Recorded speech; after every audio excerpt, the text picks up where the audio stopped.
ٹھیک ہے، ساتھ ہی ساتھ یہ بھی بتا دیجیے گا کہ اس معاہدے سے مشرق وسطیٰ کی جو صورتحال ہے اس پر اس کا کیا امپیکٹ ہوگا؟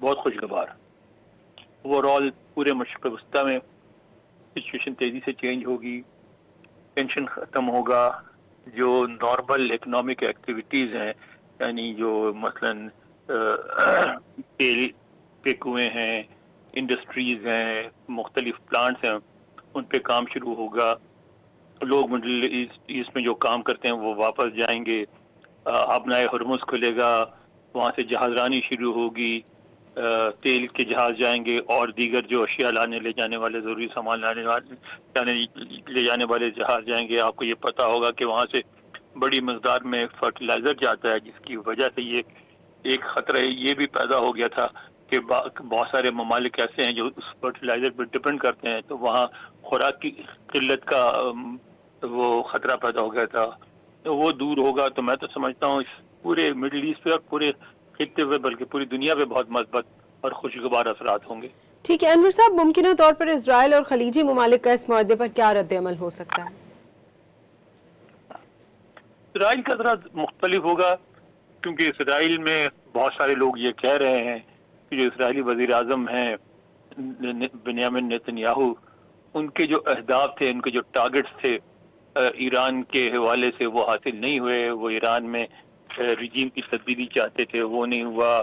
وہ چاہتے تھے کہ وہاں جو ہے ایران کی جو فوجی قوت کو اس حد تک کمزور کر دیا جائے کہ وہ میزائل بنانے کی یا میزائل داغنے کی صلاحیت نہ رکھے اور اسرائیل کے لیے کوئی خطرہ نہ رہے۔ وہ بھی نہیں ہوا۔ اسرائیل کی یعنی ایران کی جو میزائل بنانے کی یا استعمال کرنے کی جو کیپیسٹی ہے، اس پہ جو اس معاہدے میں کچھ نہیں شامل ہے۔ اس کا مطلب ہے کہ وہ اپنا انڈیپینڈنٹلی اپنے دفاع کے لیے جو اقدامات چاہے ایران کر سکتا ہے۔ تو اسرائیل میں ذرا وہ جو ہے پریشانی کا اظہار آلریڈی کیا جا رہا ہے۔ اور رہی بات مشرق وسطیٰ کی خلیج کی دیگر ممالک میں، جیسے یو اے ای ہے، دبئی ہے، ابو ظہبی، شارجہ سب شامل ہیں، اور اس کے علاوہ قطر ہے، کویت ہے، بحرین ہے اور سعودی عرب ہے۔ ان ملکوں میں ملا جلا رد عمل ہوگا۔ موسٹلی تو ویلکم کریں گے، سعودی عرب خاص طور پہ ویلکم کرے گا۔ اس پورے جنگ کے دوران سعودی عرب نیوٹرل رہا، جنگ کی مخالفت کرتا رہا، ایران اور امریکہ سے کہتا رہا کہ جنگ نہ کرے۔ تو سعودی عرب میں تو اس کا میرے خیال اس کو ویلکم ہی کیا جائے گا اور ایک خوشگوار تبدیلی ہوگی ان کے لیے بھی۔ لیکن بعض ممالک میں اب ان کو اپنی پوری اسٹریٹجی چینج کرنی پڑے گی، ان کو اپنے ایران کے ساتھ اپنے تعلقات پر نظر ثانی کرنی پڑے گی۔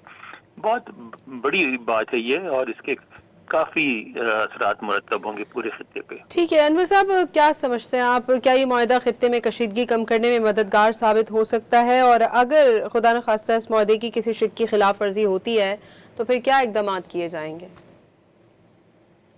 دیکھیں، کشیدگی تو کم ہوگی، ظاہر ہے جب جنگ رکے گی تو کشیدگی کم ہوگی۔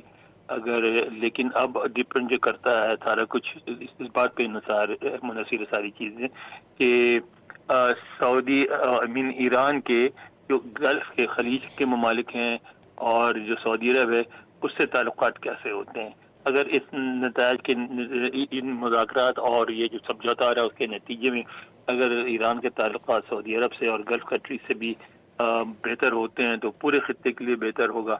اور اگر وہ کشیدگی برقرار رہتی ہے، کشیدگی بڑھتی ہے، تو پھر ذرا صورتحال مختلف ہوگی۔ لیکن میں سمجھتا ہوں کہ اگر امریکہ اپنے تعلقات بہتر کر لے ایران سے تو پھر خلیج کے ممالک بھی اس کے خلاف نہیں جائیں گے اور وہ بھی اپنے تعلقات میں بہتری لے آئیں گے۔ ٹھیک ہے، اگر معاہدے کی شرائط پر مکمل عمل نہیں ہو سکا تو اس کے عالمی امن اور خطے کی سلامتی پر کیا نتائج ہوں گے؟ اور ساتھ ہی ساتھ یہ بھی بتا دیجیے گا کہ کیا یہ معاہدہ خطے میں طاقت کے توازن کو تبدیل کر سکتا ہے؟ دیکھیں، اس پہ جو مکمل عمل تو اس پہ ڈیپینڈ کرتا ہے نا کہ جو آگے جو یعنی یہ تو میمورینڈم آف انڈرسٹینڈنگ ہے، آگے جا کے جو مستقل سمجھوتا ہوگا جو 60 دن کی گفتگو کے بعد جب مثلا ابنائے ہرمز کو کیسے چلایا جائے گا، کون اس کی نگرانی کرے گا، ایران کا کیا رول ہوگا، امریکہ کا جو ہے بین الاقوامی واٹرز میں جہاں اس کے شپس کھڑے ہوئے ہیں وہاں امریکہ شپس تو ہٹا لی جائیں گی، ناکمدی ختم ہو جائے گی، کیا شپس بھی ہٹ جائیں گی؟ یہ سارے مسائل جو ہیں ان پہ بات چیت ہوگی۔ تو جب یہ ساری بات ہو جائے گی پھر ہم مکمل عمل درآمد کی بات کریں گے. ہمیں پتہ ہو نا کہ مکمل سیناریو کیا ہے, ہمیں تو ابھی پتہ نہیں, تو ہم یہ نہیں کہہ سکتے کہ مکمل عمل درآمد ہوگا یا نہیں ہوگا. یہ توقع کر سکتے ہیں کہ مزید بات چیت کے بعد جو بھی سمجھوتا ہوگا وہ ایسا ہوگا جو قابل عمل ہو اور جس سے یہاں امن بحال ہو. اور اگر نہ ہو تو آپ کی بات بالکل صحیح ہے کہ پھر کشیدگی بڑھے گی, پھر دوبارہ ہم وہاں پہنچ جائیں گے آہستہ آہستہ جہاں آج کھڑے ہیں, کہ پھر دوبارہ بھی جنگ کا خدشہ ہو سکتا ہے, دوبارہ مزید تعلقات خراب ہوں گے امریکہ کے ساتھ, اسرائیل کے ساتھ, عرب ملکوں کے ساتھ. لیکن مجھے لگتا ہے کہ یہ سمجھوتا جو بھی ہوگا آئندہ فیوچر میں مذاکرات کے بعد, وہ ایسا ہوگا جس پہ عمل بھی کیا جائے گا اور اس کے نتیجے میں جو ہے کشیدگی میں بھی کمی آئے گی. ٹھیک ہے انور صاحب, کیا کہیں گے پاکستان کے لیے اس معاہدے کے سفارتی, معاشی اور سیکیورٹی کے حوالے سے کیا مواقع اور چیلنجز پیدا ہو سکتے ہیں؟ پاکستان کے لیے تو چیلنجز کے بجائے میرے خیال ہے پاکستان کے لیے تو خوشگوار تبدیلیاں ہوں گی. پاکستان کے لیے تو فائدہ مند ہوگا کیونکہ پاکستان نے سارے معاہدے میں ایک کلیدی کردار ادا کیا ہے. پھر پاکستان نے یہ اسٹیبلش کیا ہے کہ اس کے امریکہ سے بھی اچھے تعلقات ہیں, چین سے بھی اچھے تعلقات ہیں, سعودی عرب سے بھی ہیں, ایران سے بھی ہیں. تو ایسا ملک جس کے تعلقات علاقے کے سارے بڑے کھلاڑیوں سے اچھے ہوں, اس کے اور ایک ایسا سمجھوتا ہو رہا ہے جس میں اس نے ایک اہم کردار ادا کیا ہو, اس کے نتیجے میں تو اس کے لیے, اس ملک کے لیے مثبت ہی اثرات ہونے چاہیے. اور میں سمجھتا ہوں کہ پاکستان کے لیے تو مثبت ہی ہوگا, کوئی ایسی سیکیورٹی کے یا کسی اور قسم کے کنسرن کی ضرورت نہیں ہے. ٹھیک ہے, اور کیا سمجھتے ہیں کہ اس معاہدے کے نتیجے میں ایران پر جو عائد معاشی پابندیاں ہیں اس میں نرمی سے عالمی تیل کی جو منڈی ہے اور توانائی کی قیمتیں ہیں اس پر کیا اثر پڑے گا؟